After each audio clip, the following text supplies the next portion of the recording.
So a couple questions come up when I start introducing the Listening Café process. First, people start wondering how much time is this going to take? But then others ask, what if I have 20 people and I don't just have 3 or 5 people for one listening group? Well, let me explain some scenarios here for you. Number one, not listening and misunderstandings can take up a lot more wasted time in the future. So taking 15 or 20 minutes in a meeting, or an hour, God forbid, in a meeting, to make sure everybody feels heard and understood around an issue is actually an investment in saving a ton of time in the future. So I'll offer you that. Also, let's say you have 50 people show up and you want to use the Listening Café process. For example, you might see this pavilion here behind me.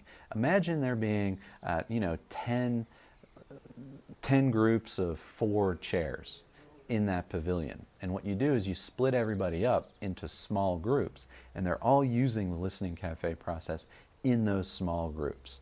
So that's one way to split a large group up. The other way is imagine there's one big circle, and everybody sits in a big circle. So let's say it's 25 people and one person's talking. I'm not suggesting that 24 other people all use the PQP process. One thing you might do is designate one person or 2 people that always, for everybody, do the PQP process. So you could just ask for, hey, who wants to share input? And then when that person talks, you have sort of designated listener 1 does the PQP process, and then designated listener 2 does the PQP process.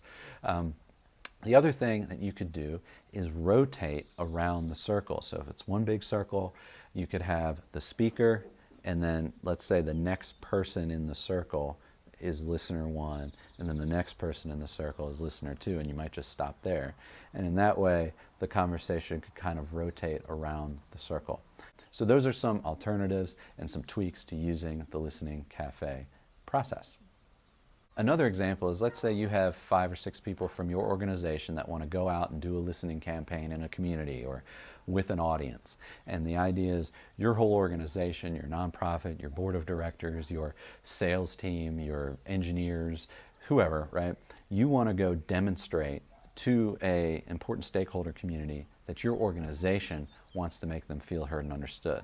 And the way that you can do that is train 5 or 6 people or 10 people in your organization on facilitating the Listening Café, meaning they know how to explain the PQP process, or they'll just be the designated listener.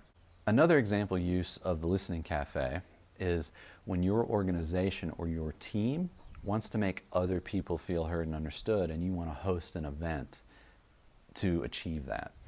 The example that I have here is I worked with a principal and a vice principal of a school that wanted to have a parents' evening before the school year started. And they wanted to make sure that those parents of these children had a good experience of feeling heard and understood in this opening meeting. What we did in that instance is train about 20 of their teachers in the Listening Café process and in PQP.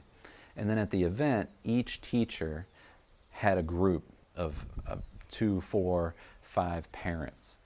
And that teacher, now remember there's 20 of these teachers doing this at the same time, modeled the PQP process for each parent as they shared.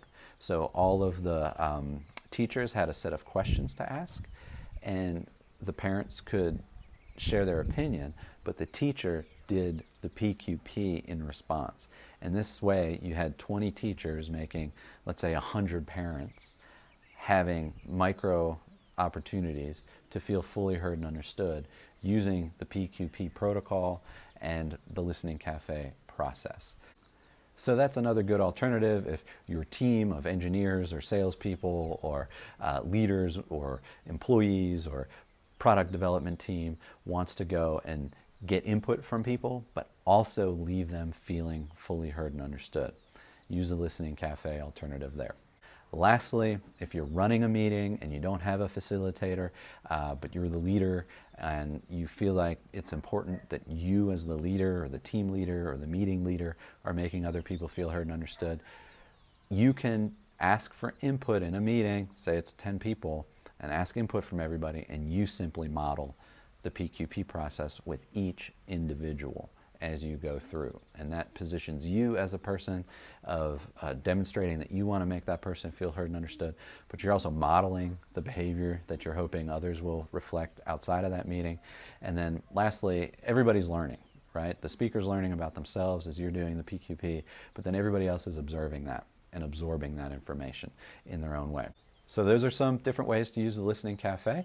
I'd be eager to hear about them and encourage you to just try it. Thanks for listening.